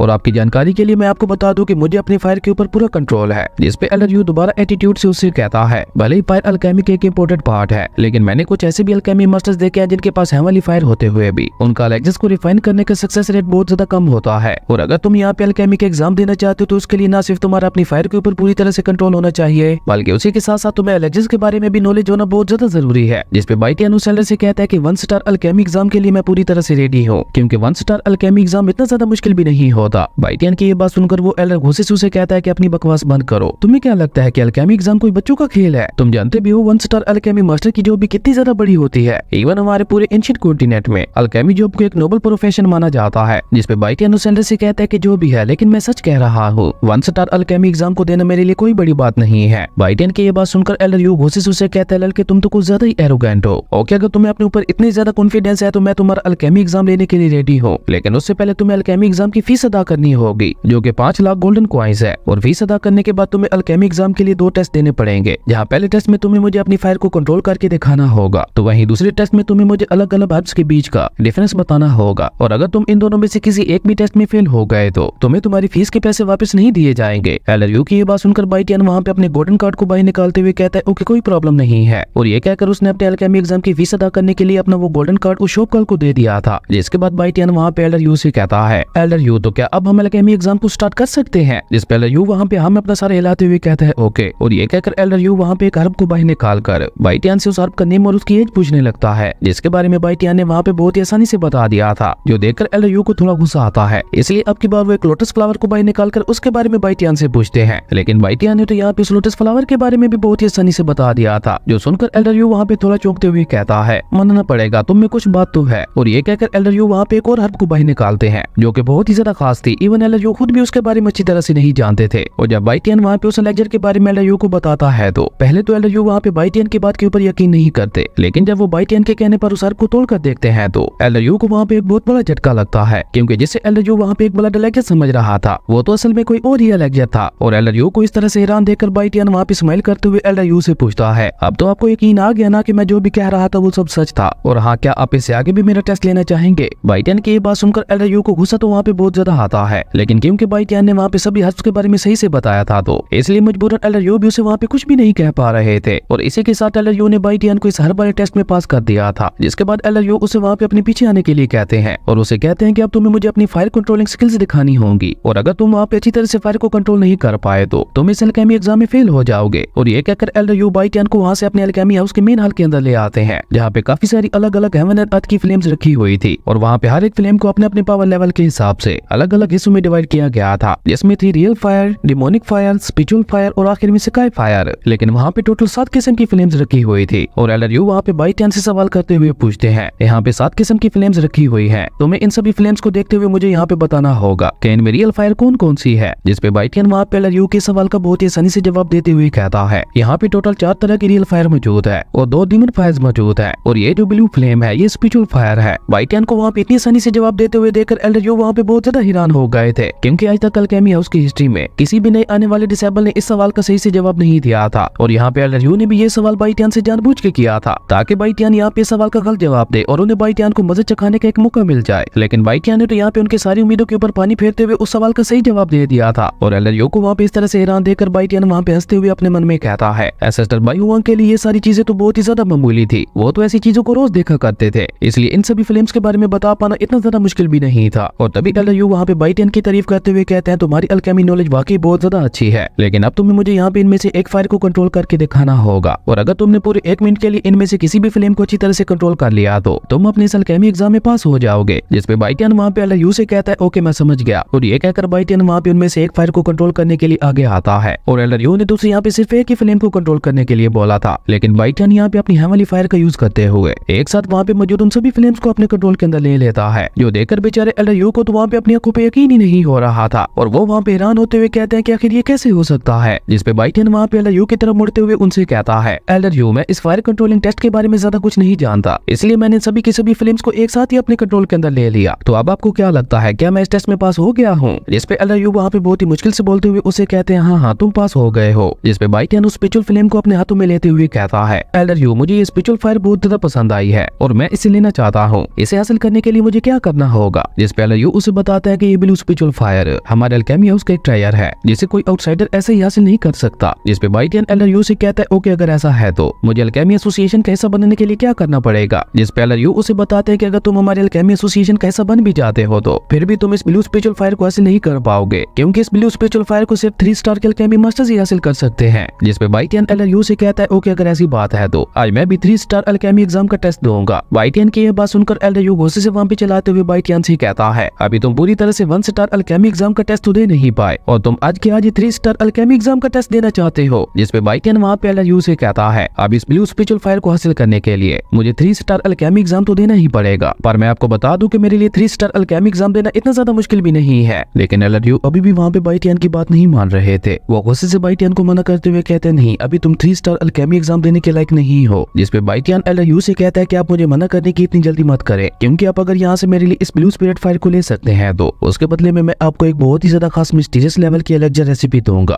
जिसपे एल्डर यू चौंकते हुए बाइटियन से कहते हैं एक मिस्टीरियस लेवल की एलेक्जर रेसिपी एक 3 स्टार अल्केमी मास्टर के पास भी नहीं होती और तुम यहाँ पे एक मिस्टीरियस लेवल की एलेक्जर रेसिपी मुझे देने की बात कर रहे हो। जिसपे बाइटियन एल्डर यू से कहता है कि अगर आप इस ब्लू स्पिरिट फायर को लेने में मेरी मदद करते हैं तो मैं आपको दी ग्रेट स्पिरिट गैदरिंग पिल की रेसिपी भी देने के लिए तैयार हूँ। दी ग्रेट स्पिरिट गैदरिंग पिल का नाम सुनकर एल्डर यू वहाँ पे थोड़ा कंफ्यूज हो गए थे और वो बाइटियन से सवाल करते हुए पूछते हैं कि दी ग्रेट स्पिरिट गैदरिंग पिल और स्पिरिट गैदरिंग पिल में क्या डिफरेंस है? जिसपे बाइटियन जवाब देते हुए एल्डर यू को बताता है कि स्पिरिट गैदरिंग पिल एक लो ग्रेड की मिस्टीरियस पिल है, जबकि दी ग्रेट स्पिरिट गैदरिंग पिल एक हाई लेवल की मिस्टीरियस पिल है, जिसकी वजह से दी ग्रेट स्पिरिट गैदरिंग पिल की पावर भी बहुत ज्यादा है। बाइटियन की ये बात सुनकर एल्डर यू को एक झटका लगता है और वो सोचते हुए अपने मन में कहते हैं कि अगर कोई इस तरह की अल्केमी रेसिपी हमारी अल्केमी एसोसिएशन में शामिल हो जाती है तो ये हमारे लिए किसी ट्रायल से कम नहीं होगा। एल्डर यू को वहाँ पे इस तरह से सोचते हुए देखकर बाइटियन एल्डर यू से कहता है कि आप इस तरह से सोचिए मत, आप लैनहू सिटी के एक जाने माने एल्डर हैं और ये तो आप जानते ही होंगे कि लैनहू सिटी के अंदर कोई भी आपको धोखा देने के बारे में सोच भी नहीं सकता। जिसपे अब की बार एल्डर यू भी थोड़ा सॉफ्ट टोन में बाइटियन से कहते हैं लड़के मैं इस बारे में नहीं सोच रहा था और हाँ तुम्हारी ये बात बिल्कुल ठीक है कि लैनहू सिटी के अंदर हमें कोई भी धोखा देने के बारे में सोच भी नहीं सकता, लेकिन इतना बड़ा फैसला मैं अकेले नहीं ले सकता, इसलिए क्यों ना तुम मेरे साथ प्रेसिडेंट एडी के पास चलो, क्योंकि इस तरह के बड़े फैसले सिर्फ प्रेसिडेंट एडी ही ले सकते हैं और अगर प्रेसिडेंट एडी ने तुम्हारी इस ऑफर को एक्सेप्ट कर लिया तो फिर तुम खुद ही इस ब्लू स्पिरिट फायर को ले पाओगे। जिसपे बाइटियन एल्डर यू से कहता है ओके अगर ऐसा है तो चलिए फिर। और ये कहकर बाइटियन ने वहाँ पे एक बार फिर से अपनी पावर का यूज करते हुए उस ब्लू स्पिरिट फायर को छोड़कर बाकी सभी फ्लेम्स को वापस अपनी अपनी जगह पे रख दिया था। जिसके बाद एल्डर यू बाइटियन को वहाँ पे प्रेसिडेंट एडी के पास ले जाने लगते हैं, लेकिन बाइटियन वहाँ पे उस ब्लू स्पिरिट फायर को अपने साथ ही ले जा रहा था, जो देखकर एल्डर यू अपने मन में कहते हैं कि ये लड़का इस ब्लू स्पिरिट फायर को छोड़ क्यों नहीं रहा। पर वो तो बात की बात है, ये इस ब्लू स्पिरिट फायर को इतनी आसानी से कंट्रोल कैसे कर पा रहा है? इस ब्लू स्पिरिट फायर की पावर तो 6 स्टार मार्शल आर्ट से भी कहीं ज्यादा है। इवन शुरुआत में अल्केमिस्ट एसोसिएशन को भी इस ब्लू स्पिरिट फायर को पूरी तरह से कंट्रोल करने के लिए एक बहुत बड़ी कीमत चुकानी पड़ी थी, लेकिन ये लड़का तो यहाँ पे इस ब्लू स्पिरिट फायर को ऐसे कंट्रोल कर रहा है जैसे ये इसके लिए कोई बड़ी बात नहीं है। और वहाँ पे यही सब सोचते सोचते एल्डर यू अल्केमी एसोसिएशन के मेन हॉल के अंदर पहुंच चुके थे, जहाँ पे एक दूसरा एल्डर यू को देखते हुए उन्हें बताता है कि मूली आज 3 स्टार अल्केमिस्ट के एग्जाम दे रही है, इसलिए प्रेसिडेंट एडी ने कहा है कि यहाँ किसी को भी अंदर आने की इजाजत नहीं है। उस एल्डर की ये बात सुनकर बाइटियन की नजर भी वहाँ पे मूली पे पड़ती है, जो कि वहाँ पे 3 स्टार अल्केमिस्ट के एग्जाम दे रही थी। और इसी कमाल के सीन के साथ हमारी अमेजिंग एपिसोड यहीं पे खत्म हो जाता है। एपिसोड की शुरुआत होती है जहाँ एल्डर यू भी मूली को 3 स्टार अल्केमिस्ट के एग्जाम देते हुए बहुत ज्यादा खुश हो गए थे। और तभी वो दूसरी वाला एल्डर वहाँ पे मूली को गाइड करते हुए कहता है अपने हार्ट को फॉलो करते हुए अपनी फ्लेम को फर्नेस के अंदर डालो, जिसपे मूली भी में अपना सर हिलाते हुए अपनी ग्रीन फ्लेम को फर्नेस के अंदर डालने लगती है, जो देखकर एल्डर यू वहाँ पे मूली की तारीफ करते हुए कहते हैं मुझे यकीन नहीं हो रहा कि मूली इतनी यंग एज में 3 स्टार अल्केमिस्ट के एग्जाम दे रही है, इसका टैलेंट वाकई बहुत ज्यादा अमेजिंग है। जिसपे वो दूसरा वाला एल्डर भी मूली की तारीफ करते हुए कहता जाता है। अगर आज यहाँ पे मूली ने 3 स्टार अल्केमिस्ट के एग्जाम को पास कर लिया तो वो लैनहू सिटी की हिस्ट्री की सबसे यंग 3 स्टार अल्केमी मास्टर बन जाएगी। और अगर ऐसा हो गया तो पूरे एंशिएंट कॉन्टिनेंट के अंदर उसका नाम बहुत ही तेजी से फैलने वाला है और ऊपर से उसका अल्केमी टैलेंट भी बहुत ज्यादा अमेजिंग है। इसलिए अगर वो 3 स्टार अल्केमी मास्टर बन जाती है तो इसका सबसे ज्यादा फायदा हमारे अल्केमी एसोसिएशन को ही होने वाला है। जिसपे एलआरयू भी उस लड़की हाँ में हाँ मिलाते हुए कहते हैं तुम बिल्कुल ठीक कह रहे हो। लेकिन तभी बाइटियन उन्हें वहाँ पे बीच में ही काटते हुए कहता है कि एक जवान लेवल की पिल को रिफाइन करना बहुत ज्यादा मुश्किल होता है और अगर मेरा अंदाजा ठीक है तो ये लड़की बहुत ही जल्द अपने एग्जाम में फेल होने वाली है। पर अभी बाइटियन वहाँ पे ये सब कह ही रहा था कि तभी पीछे से एक लड़का आगे आते हुए गुस्से से बाइटियन से कहता है तुम्हारी हिम्मत कैसे हुई मूली के बारे में ऐसा बोलने की? मुझे लगता है तुम्हें अपनी जिंदगी से प्यार नहीं है जो तुम मूली के बारे में ऐसी बातें कर रहे हो। जिसपे बाइटियन भी वहाँ पे एक तंजीह समल करते हुए उससे कहता है कि मैं तो बस वही बोल रहा हूँ जो सच है, लेकिन अगर तुम्हें फिर भी यकीन नहीं हो रहा तो तुम खुद ही यहाँ पे 10 तक गिन लो। तुम्हारे 10 गिनने से पहले पहले ये लड़की अपने एग्जाम में फेल हो जाएगी। और अभी बाइटियन यहाँ पे ये कह ही रहा था कि तभी मूली जिस पिल को रिफाइन कर रही थी उस पिल में अचानक ही वहाँ पे क्रैक्स आने लगते हैं और तभी अचानक ही उस अल्केमी फर्नेस में एक बहुत बड़ा ब्लास्ट होता है जिसके इम्पैक्ट की वजह से मूली वहाँ से उड़ते हुए काफी पीछे जा गिरी थी। और ये देखकर वो लड़का वहाँ पे बाइटियन के ऊपर अपना गुस्सा निकालते हुए कहता है तुम काली जबान वाले, तुम्हारी वजह से मूली अपने एग्जाम में फेल हो गई। अगर तुमने मूली के बारे में ऐसा ना बोला होता तो वो कभी भी फेल नहीं होती। और ये कहकर वो लड़का वहाँ पे बाइटियन को धक्का देते हुए पीछे की तरफ पुश कर देता है जो देखकर बाइटियन भी वहाँ पे बहुत ही एटीट्यूड से उसे कहता है तुम कितनी ज्यादा ना समझ हो, अल्केमी हमारी स्किल्स के ऊपर डिपेंड करती है ना कि हमारे बोलने के ऊपर। और इस तरह की न समझ बातें करके तुम यहाँ पे खुद को और ज्यादा बेवकूफ शो कर रहे हो। बाइटियन की ये बात सुनकर उस लड़के को वहाँ पे इतना ज्यादा गुस्सा आता है कि वो अपनी फायर पावर को एक्टिवेट करते हुए अपने फायर स्नेक से बाइटियन के ऊपर हमला कर देता है जो देखकर बाइटियन भी ब्लू स्पिरिट फायर को समन करते हुए उससे कहता है तो तुम अपनी इस मामूली से रियल फायर से मुझे हट करने के बारे में सोच रहे हो। और बाइटियन के हाथ में स्पिरिचुअल फायर देखकर उस लड़के के साथ साथ उस लड़के को भी वहाँ पे एक झटका लगता है। वहीं उस लड़के का वो फायर स्नेक तो बाइटियन के स्पिरिचुअल फायर को देखकर ही बहुत ज्यादा डर गया था और डर के मारे वो फायर स्नेक वापस उस लड़की की बॉडी के अंदर चला जाता है। और तभी वो एल्डर यू से गुस्से से पूछता है एल्डर यू ये ब्लू स्पिरिचुअल फायर इस लड़के के हाथ में क्या कर रही है? जिसपे एल्डर यू उस दूसरे वाले एल्डर को बताते हैं कि ये लड़का ब्लू स्पिरिचुअल फायर का यूज करते हुए 3 स्टार का अल्केमिस्ट एग्जाम देना चाहता है। जिसपे वो दूसरा वाला एल्डर गुस्से से वहाँ पे चलाते हुए कहता है ये क्या बकवास है और कोई भला ऐसी ब्लू स्पिरिचुअल फायर को कैसे ले सकता है, वो तो हमारी अल्केमी एसोसिएशन की प्रॉपर्टी है। और ये कहकर वो एल्डर वहाँ पे गुस्से से बाइटियन से कहता है लड़के चुपचाप उस ब्लू स्पिरिचुअल फायर को मेरे हवाले कर दो वरना मैं तुम्हारा क्या हाल करूंगा ये तुम सोच भी नहीं सकते। जिसपे बाइटियन वहाँ पे उस एल्डर से कुछ कह पाते उससे पहले ही प्रेसिडेंट एडी वहाँ पे आते हुए कहते हैं ये तुम लोग यहाँ पे आपस में किस बारे में बहस कर रहे हो। प्रेसिडेंट एडी को वहाँ देखकर वो सभी के सभी चुप कर गए थे पर वो लड़का जल्दी से वहाँ पे प्रेसिडेंट एडी को ग्रीट करते हुए उन्हें बताता है कि पहले इस लड़के ने मूली के ऊपर कर्स लगाते हुए उसे अल्केमी एग्जाम में फेल करवा दिया और दूसरे इसने हमारे अल्केमी एसोसिएशन से ब्लू स्पिरिचुअल फायर को भी चुरा लिया है। इसलिए प्रेसिडेंट एडी मैं आपसे रिक्वेस्ट करता हूँ कि इस सब के लिए इस लड़के को बड़ी से बड़ी सजा दी जाए। लेकिन प्रेसिडेंट एडी वहाँ पे उस लड़के को पूरी तरह से इग्नोर करते हुए एल्डर यू से पूछते हैं एल्डर यू आप बताइए कि यहाँ पे ये सब क्या चल रहा है। जिसपे एल्डर यू भी वहाँ पे प्रेसिडेंट एडी को ग्रीट करते हुए बताता है ये लड़का यहाँ पे अल्केमी के एग्जाम देने के लिए आया था और जब मैंने इसकी फायर कंट्रोलिंग स्किल को देखा तो मैं खुद भी बहुत ज्यादा हैरान हो गया था क्योंकि ये लड़का वहाँ पे न सिर्फ सातों की सातों फ्लेम्स को बहुत अच्छी तरह से कंट्रोल कर पा रहा था बल्कि उसी के साथ साथ वहाँ पे मौजूद सभी की सभी फ्लेम्स भी इस लड़के को खुद ही वहाँ पे फॉलो कर रही थी। और इस लड़के का कहना है कि ये ब्लू स्पिरिचुअल फायर का यूज करते हुए 3 स्टार अल्केमी के एग्जाम देना चाहता है जिसके बदले में ये हमें एक मिस्टीरियस लेवल की रेसिपी देने के लिए भी तैयार है। एल्डर यू की ये बात सुनकर प्रेसिडेंट एडी भी चौंकते हुए कहते हैं क्या ये लड़का यहाँ पे 3 स्टार अल्केमी के एग्जाम देने के लिए आया है। और ये कहकर प्रेसिडेंट एडी वहाँ पे बाइटियन को मुखातिब करते हुए उसे कहते हैं लड़के तुमने अल्केमी स्किल्स कहाँ से सीखी है। जिसपे बाइटियन प्रेसिडेंट एडी को बताता है कि मेरे मास्टर का नाम जियान यून है और अगर मैं आपको अपने मास्टर के बारे में सब कुछ बता भी दूं तो फिर भी आप उनके बारे में कुछ भी नहीं जान पाएंगे। जिसपे प्रेसिडेंट एडी उसे कहता है लड़के ब्लू स्पिरिचुअल फायर हमारी अल्केमी एसोसिएशन की सबसे खास फ्लेम है जिसे मैं ऐसे ही किसी को नहीं लेने दे सकता। जिसपे बाइटियन कहता है लेकिन एल्डर यू ने तो मुझसे कहा था कि अगर मैं 3 स्टार के अल्केमी एग्जाम को पास कर लेता हूँ तो मैं ब्लू स्पिरिचुअल फायर को भी ले पाऊंगा। जिसपे प्रेसिडेंट एडी वहाँ पे हंसते हुए बाइटियन से कहते हैं लड़के तुम जानते भी हो कि 3 स्टार अल्केमी एग्जाम कितना ज्यादा मुश्किल होता है और तुम्हारी एज को देखते हुए तो मुझे तुम्हारे 3 स्टार अल्केमी एग्जाम में पास होने की कोई उम्मीद नहीं लग रही। ये सुनकर बाइटियन बहुत ही एटीट्यूड से प्रेसिडेंट एडी से कहता है अल्केमी स्किल्स में एज मैटर नहीं करती और जब तक मैं ट्राई नहीं कर लेता तब तक आपको और मुझको पता कैसे चलेगा कि मैं 3 स्टार अल्केमी एग्जाम को पास कर सकता हूँ या नहीं। और अगर मैं 3 स्टार अल्केमी एग्जाम में फेल भी हो जाता हूँ तो फिर भी मैं आपको द ग्रेट स्पिरिट गेटिंग पिल की रेसिपी देने के लिए तैयार हूँ। बाइटियन की ये बात सुनकर प्रेसिडेंट एडी भी वहाँ पे थोड़ी देर के लिए सोच में पड़ गए थे और वो वहाँ पे कुछ सोचते हुए बाइटियन से कहते हैं पहले तुम मुझे अपनी एलेक्जर रेसिपी दिखाओ उसके बाद मैं कुछ फैसला करूंगा। प्रेसिडेंट एडी की ये बात सुनकर बाइटियन भी चुपचाप वहाँ पे उस एलेक्जर रेसिपी को बाहर निकालते हुए उसे प्रेसिडेंट एडी को दे देता है। जिसे प्रेसिडेंट एडी वहाँ पे बहुत ही गौर से पढ़ने की कोशिश करते हैं लेकिन बहुत ज्यादा कोशिश करने के बावजूद भी प्रेसिडेंट एडी को वो रेसिपी समझ नहीं आती। इसलिए वो वहाँ पे थोड़ा कंफ्यूज होते हुए बाइटियन से पूछते हैं क्या तुम्हें पूरा यकीन है कि ये रेसिपी बिल्कुल ठीक है। जिसपे बाइटियन प्रेसिडेंट एडी से कहता है कि मुझे लगता है आपके पास भी ज्यादा नॉलेज नहीं है। ओके हम लोग एक डील करते हैं क्यों ना मैं इस द ग्रेट स्पिरिट गैदरिंग पिल को आप सभी के सामने रिफाइन करूं करूँ, उससे आपको भी पता चल जाएगा कि ये रेसिपी बिल्कुल ठीक है। लेकिन मेरा एक सवाल है, क्या मेरा द ग्रेट स्पिरिट गेटिंग पिल को रिफाइन करना 3 स्टार अल्केमी एग्जाम के लिए काउंट किया जाएगा, या फिर उसके लिए मुझे अलग से एग्जाम देना होगा? जिसपे प्रेसिडेंट एडी भी स्माइल करते हुए उससे कहते हैं कि वो सब बाद में देखेंगे, लेकिन पहले मैं तुम्हारी अल्केमी एबिलिटीज को चेक करना चाहता हूँ। जिसपे बाइटियन प्रेसिडेंट एडी से कहता है ओके मैं रेडी हूँ, तो आप कैसे मेरी अल्केमी एबिलिटीज को चेक करना चाहते हैं? जिसपे प्रेसिडेंट एडी उससे कहते हैं कि अभी थोड़ी देर पहले तुमने मूली के बारे में पहले ही प्रेडिक्ट करते हुए बता दिया था कि वो 3 स्टार अल्केमी एग्जाम में फेल हो जाएगी, तो क्या तुम मुझे बता सकते हो कि उसके फेल होने के पीछे वजह क्या थी? प्रेसिडेंट एडी की ये बात सुनकर बाइटियन उनसे कहता है कि इस लड़की के फेल होने के पीछे एक नहीं बल्कि तीन रीजन थे। पहला, इस लड़की की अल्केमी स्किल्स अभी भी थोड़ी कमजोर है, जो दर्शाता है कि इस लड़की ने जस्ट अभी अपनी कल्टीवेशन को स्टार्ट किया है। बाइटियन की यह बात सुनकर प्रेसिडेंट एडी स्माइल करते हुए उससे कहते हैं बहुत अच्छे, मूली ने अभी 3 बर्मा पिल टेक्निक को छोड़कर दोबारा से अपनी अल्केमी कल्टीवेशन को स्टार्ट किया है। वहीं बाइटियन अपनी बात आगे बढ़ाते हुए कहता है कि इसे 3 स्टार अल्केमी एग्जाम के बारे में पूरी तरह से नॉलेज नहीं थी, इसलिए ये जल्दबाजी के चक्कर में आखिरी मोमेंट पे आकर अल्केमी फर्नेस के ऊपर से अपनी ग्रिप खो बैठी, जिसकी वजह से अल्केमी फर्नेस एक्सप्लोड हो गया। जिसपे मूली खुद आगे आते हुए बाइटियन से कहती है कि आप बिल्कुल ठीक कह रहे हो, बिल्कुल लास्ट मोमेंट में मेरे साथ ऐसा ही हुआ था। जिसपे बाइटियन उसे कहता है आखिरी सबसे बड़ा रीजन तुम्हारी फ्लेम है, तुम्हारी फ्लेम में जरूर कुछ न कुछ गड़बड़ है, तुमने ये फ्लेम किसी एनिमल से हासिल की है ना? जिसपे मूली बाइटियन से कहती है कि आपने बिल्कुल ठीक गैस किया, मेरे पास ग्रीन स्केल स्नेक की फायर है। ये सुनकर बाइटियन उसे बताता है कि भले ही रेड स्केल स्नेक की फायर बहुत ज्यादा अच्छी है, लेकिन वो स्नेक फायर तुम्हारी यिन एनर्जी के साथ पूरी तरह से मिक्स हो गई है और इस वजह से तुम अपनी स्नेक फायर को पूरी तरह से रिफाइन नहीं कर पा रही। ये सुनकर मूली बाइटियन से इंप्रेस होते हुए कहते हैं यंग मास्टर आपकी नॉलेज तो वाकई बहुत ज्यादा अमेजिंग है। जिसपे बाइटियन उसे अपना हाथ चेक करवाने के लिए कहता है। ये सुनकर वो लड़का गुस्से से दोबारा आगे आते हुए कहता है तुम्हारी हिम्मत कैसे हुई मूली के साथ इस तरह से फ्लर्ट करने की? लेकिन मूली तो यहाँ पे बाइटियन की नॉलेज से बहुत ज्यादा इंप्रेस हो चुकी थी, इसलिए वो बाइटियन से पूछते यंग मास्टर आप क्या चाहते हैं? जिसपे बाइटियन उसे कहता है कि अगर तुम अपनी ग्रीन फ्लेम को पूरी तरह से रिफाइन करवाना चाहती हो तो तुम अपना हाथ मुझे दिखाओ, पर अगर तुम्हें कोई प्रॉब्लम है तो कोई बात नहीं, भूल जाओ इसके बारे में। लेकिन मूली वापस स्माइल करते हुए कहती है नहीं नहीं मुझे कोई प्रॉब्लम नहीं है, और ये कहकर वो वापस लड़के को धक्का देते हुए सीधा बाइटियन के पास आ गई थी। वहीं बाइटियन भी ब्लू स्पिरिचुअल फायर का यूज करते हुए उसके हाथ को चेक करने लगता है, और जब बाइटियन उसके हाथ को चेक करता है तो उसकी ग्रीन फ्लेम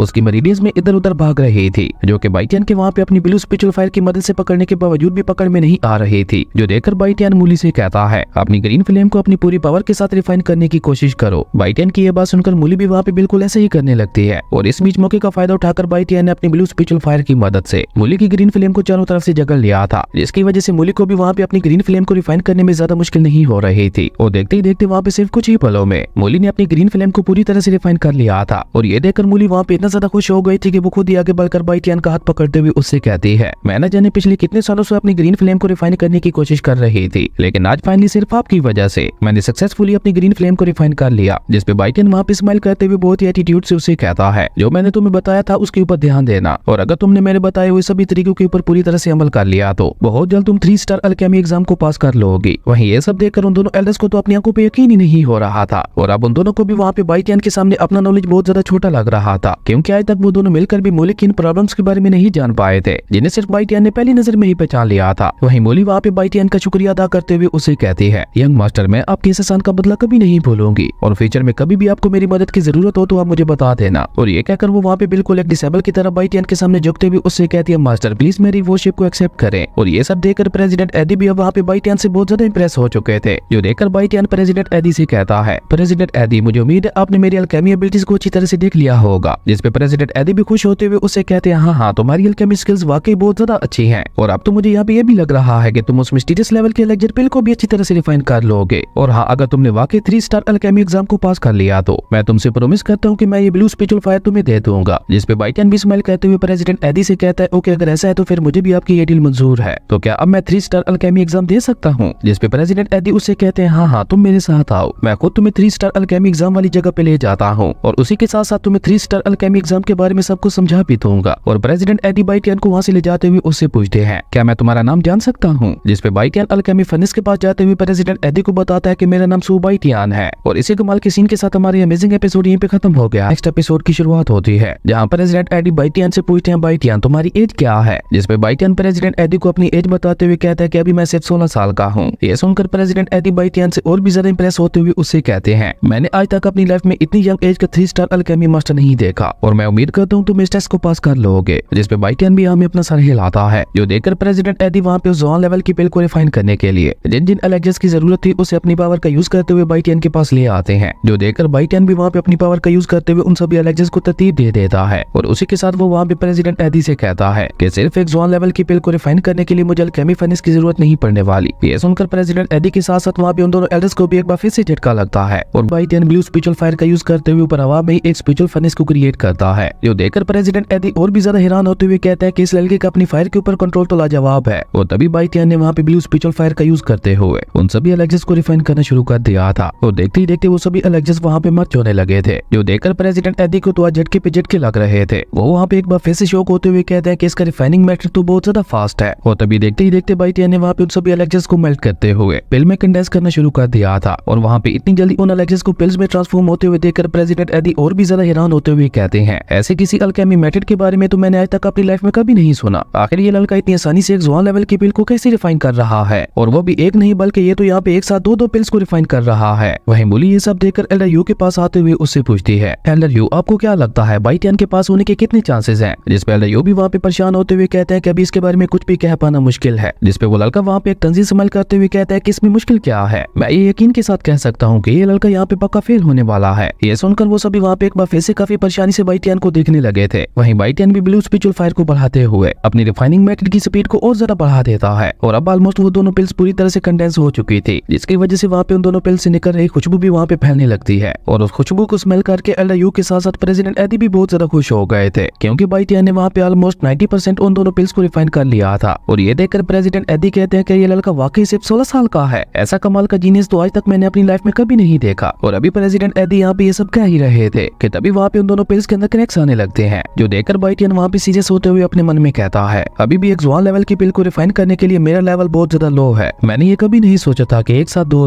टॉप क्वालिटी की मिस्टीरियस पिल्स को रिफाइन करना मेरे लिए इतना ज्यादा मुश्किल होगा। मुझे लगता है अब मुझे अपने उसी सीक्रेट मूव का यूज करना ही होगा, क्योंकि अगर ऐसे चलता रहा तो बहुत जल्द मैं इस एग्जाम में फेल हो जाऊंगा। ब्लू स्पिरिचुअल फायर की पावर को और ज्यादा बढ़ा देता है, जो देखकर वहाँ पे किसी को समझ ही नहीं आ रही थी कि आखिर बाइटियन यहाँ पे क्या करने की कोशिश कर रहा है। लेकिन तभी देखते ही देखते बाइटियन ने वहाँ पे उन दोनों पिल्स को रिफाइन कर लिया था, जो देखकर तो वहाँ पे एल्डर यू के साथ साथ बाकी सभी की आंखें भी फटी की फटी रह गई थी। लेकिन बाइटियन यहाँ पे भी नहीं रुकता और वो ब्लू स्पिरिचुअल फायर का यूज करते हुए वहाँ पे उन दोनों पिल्स की पावर को और ज्यादा बढ़ाने लगता है, जिसकी वजह से तो अब वहाँ पे उन दोनों पिल्स से बहुत ही ज्यादा पावरफुल स्ट्रॉन्ग ऑरा निकल रहा था, जो देखकर एल्डर यू के साथ साथ बाकी सभी वहाँ पे एक बार फिर से हैरान हो गए थे, क्योंकि ऐसा कुछ उन लोगों ने आज से पहले कभी नहीं देखा था। वहीं प्रेसिडेंट एडी भी उन दोनों पिल्स को देखते हुए कहते हैं, मुझे अल्केमी को स्टडी करते हुए कई डिकेड्स गुजर चुके हैं, लेकिन आज तक मैंने ऐसी कमाल की अल्केमी कभी नहीं देखी। और तभी प्रेसिडेंट एडी वहाँ पे उन दोनों पिल्स को अपने हाथों में लेकर बहुत ही गौर से देखने लगते हैं, और जैसे जैसे वो वहाँ पे उन दोनों पिल्स को देख रहे थे वैसे वैसे वो वहाँ पे और भी ज्यादा हैरान होते जा रहे थे। और वो वहाँ पे बाइटियन की तारीफ करते हुए कहते हैं, ये अब तक की सबसे बेस्ट और पावरफुल जवान लेवल की पिल है। और ये कहकर प्रेसिडेंट एडी वहाँ पे जोर जोर से हंसने लगे थे, जो देखकर एल्डर यू भी खुश होते हुए कहते हैं, वो कामयाब हो गया। मुझे यकीन नहीं हो रहा कि उसने सिर्फ 16 साल की उम्र में ही 3 स्टार अल्केमी एग्जाम को पास स्पिरिचुअल फायर का भी यूज कर सकते हो। प्रेसिडेंट एडी की यह बात सुनकर बाइटियन भी उन दोनों में से एक पिल को लेते हुए कहता है कि मुझे बस ये एक ही पिल चाहिए, बाकी दूसरी पिल के बदले में मैं कुछ एलेक्जेस को बाय करना चाहता हूँ। जिसपे प्रेसिडेंट एडी भी खुश होते हुए कहते हैं, हाँ क्यों नहीं। ये सुनकर बाइटियन अपनी एलेक्जेस लिस्ट को बाय निकालते हुए प्रेसिडेंट एडी को दे देता है, जिसपे प्रेसिडेंट एडी भी उस एलेक्जेस लिस्ट को अपनी स्पेस रिंग में रखते हुए बाइटियन से कहते हैं, बाइटियन अगर तुम्हारे पास टाइम हो तो क्या हम लोग चलकर अल्केमी के बारे में आपस में बातें कर सकते हैं। प्रेसिडेंट एडी की यह बात सुनकर मूली के साथ साथ उस लड़की को भी पूरे 440 वोट का झटका लगता है, और ऐसा हो भी क्यों ना, क्योंकि उनके मास्टर खुद एक 16 साल के लड़के से अल्केमी सीखने के बारे में बात कर रहे थे। वहीं प्रेसिडेंट एडी अपनी बात आगे बढ़ाते हुए कहते हैं, भले ही मैं एक 3 स्टार का अल्केमिस्ट हूँ, पर मैं आज तक कभी भी टॉप ग्रेड के मिस्टीरियस एलेक्जेस को रिफाइन नहीं कर पाया, जो आज तुमने पहली बार में ही करके दिखा दिया। मैं अपनी इसी प्रॉब्लम के बारे में तुमसे बात करना चाहता हूँ। प्रेसिडेंट एडी की यह बात सुनकर बाइटियन भी स्माइल करते हुए उनसे कहता है, ये तो बहुत ही ज्यादा आसान है, और अब तो मैं भी अल्केमी एसोसिएशन के एक हिस्सा बन चुका हूँ, तो मुझसे जितना हो सकेगा मैं आपको भी अपनी अल्केमी स्किल सिखा दूंगा, और हाँ आप जब चाहे मुझसे बात कर सकते हैं, मुझे कोई प्रॉब्लम नहीं है। बाइटियन की ये बात सुनकर प्रेसिडेंट एडी भी वहाँ पे बहुत ज्यादा खुश हो गए थे। उसके बाद सीन शिफ्ट होता है और हम बाइटियन को अपनी एकेडमी वाले रूम के अंदर देखते हैं, जहाँ अब क्योंकि बाइटियन के पास ब्लू स्पिरिचुअल फायर आ चुकी थी, तो इसलिए अब वो खुद ही वहाँ पे अपने लिए एलेक्जेस को रिफाइन कर रहा था, और देखते ही देखते उसने वहाँ पे उन सभी एलेक्जेस को मर्ज करते हुए एक पिल में ट्रांसफॉर्म कर दिया था, और वो अपनी अभी अभी रिफाइन की हुई उस पिल को अपने बाथ टब में डाल देता है, जिसकी वजह से उस बाथ टब के अंदर मौजूद पानी की पावर बहुत ज्यादा बढ़ चुकी थी। और ये सब बाइटियन यहाँ पे अपनी बॉडी को नरिश करने के लिए कर रहा था, ताकि वो अपनी सोल के साथ साथ अपनी फिजिकल बॉडी की पावर को भी बढ़ा सके। और ये सब करने के बाद बाइटियन वहाँ से सीधा उठते हुए उस बाथ टब के अंदर जाकर बैठ जाता है, और जैसे ही बाइटियन वहाँ पे उस पानी की पावर का यूज करते हुए अपनी बॉडी को नरिश करने लगता है, तो उसे वहाँ पे अपनी बॉडी में बहुत ज्यादा पेन होने लगा था। और तभी हम देखते हैं कि वहाँ पे उस पिल की पावर की वजह से बाइटियन की बॉडी के ऊपर एक स्पिरिचुअल आर्मर बनने लगता है। लेकिन इस सब में बाइटियन को वहाँ पे बहुत ज्यादा पेन हो रहा था, लेकिन बाइटियन वहाँ पे अपने पेन को बर्दाश्त करते हुए उस पिल की पावर को पूरी तरह से अब्सॉर्ब करने लगता है, जिसकी वजह से देखते ही देखते बाइटियन वहाँ पे द ग्रेट मार्शल बाद रियलम के सेकंड लेवल में ब्रेक थ्रू कर गया था। और ये देखकर बाइटियन वहाँ पे खुश होते हुए कहता है इस बिल को रिफाइन करना तो वाकई मेरे लिए बहुत ज्यादा फायदेमंद साबित हुआ। पर अभी बाइटियन वहाँ पे अपनी खुशी मना ही रहा था कि तभी अचानक उसे रिंजी का दी हुआ पल ग्लो करने लगता है और उसे वहाँ पे रिंजी की आवाज आती है जो बाइटियन से कह रही थी बाइटियन जल्दी आओ, मुझे तुम्हारी मदद चाहिए, मेरी मूव फैमिली से तुमसे कोई मिलने के लिए आया है, तो क्या तुम प्लीज। कहता है तुमने पहले ही मुझे 7 लो ग्रेड के स्पिरिचुअल स्टोन्स देने हैं और उसके साथ साथ 7 लाख गोल्डन कॉइंस भी देने हैं जो कि तुमने अभी तक मुझे नहीं दिए। बाइटियन की ये बात सुनकर रिंजी उससे कहती है कि प्लीज मुझे माफ कर दो, मेरे फादर ने मेरी सोर्स ऑफ इनकम को बंद कर दिया है जिसकी वजह से मैं तुम्हें तुम्हारे पैसे नहीं दे पा रही, पर तुम फिक्र ना करो, मैं बहुत ही जल्द तुम्हें तुम्हारे पैसे वापस लौटाने का कोई ना कोई रास्ता ढूंढ ही लूंगी, प्लीज एक बार और मेरी हेल्प कर दो, अगर इस बार तुमने मेरी मदद नहीं की तो मेरी की हुई सारी मेहनत बेकार चली जाएगी। जिसपे बाइटियन उससे कहता है कि मेरा वादा याद रखना और हाँ उसी के साथ आप मुझे और ज्यादा वेट मत करवाना। जिसपे रिंजी जल्दी जल्दी में बाइटियन से कहती है ओके ओके मुझे अपना वादा याद है और मैं बहुत जल्द तुम्हें तुम्हारे पैसे वापस लौटा दूंगी। रिंजी की ये बात सुनकर बाइटियन उससे पूछता है कि मुझे अपनी लोकेशन बताओ, मुझे कहाँ आना है। जिसपे रिंजी उसे बताती है कि मैं तुम्हारे फैमिली वाले घर में हूँ जहाँ पे हम पहले मिले थे, प्लीज तुम जल्दी से आ जाओ वहाँ पे। उसके बाद सीन शिफ्ट होता है और हम बाइटियन को देखते हैं जो वापस अपने घर पहुंच चुका था और जब बाइटियन अपने घर में पहुंचता है तो उसे वहाँ पे बहुत ही ज्यादा अजीब स्पिरिचुअल एनर्जी महसूस होती है, जिसे महसूस करके बाइटियन भी वहाँ पे सीरियस होते हुए कहता है कि यहाँ पे जरूर कोई बहुत ही ज्यादा पावरफुल पर्सन मौजूद है। पर अभी बाइटियन वहाँ पे सबके बारे में सोच ही रहा था कि तभी रिंजी भागकर उसके पास आते हुए कहती है शुक्र है तुम वापस आ गए। और अभी रिंजी वहाँ पे बाइटियन से कुछ और कह पाती उससे पहले ही वहाँ पे एक और लड़का आगे आते हुए उससे कहता है तो तुम हो बाइटियन। जिसपे बाइटियन बहुत ही एटीट्यूड से उस लड़के से कहता है कि हाँ मैं ही हूँ, पर तुम कौन हो। जिसपे वो लड़का मेरा नाम मू फेंग है और मैं रिंजी का बड़ा भाई हूँ। और ये कहकर मू फेंग वहाँ पे बहुत ही प्राउड से कहता है कि तुमने मेरा नाम तो सुन ही रखा होगा। जिसपे बाइटियन भी वहाँ पे नाटक करते हुए कहता है ओ तो तुम हो मू फेंग,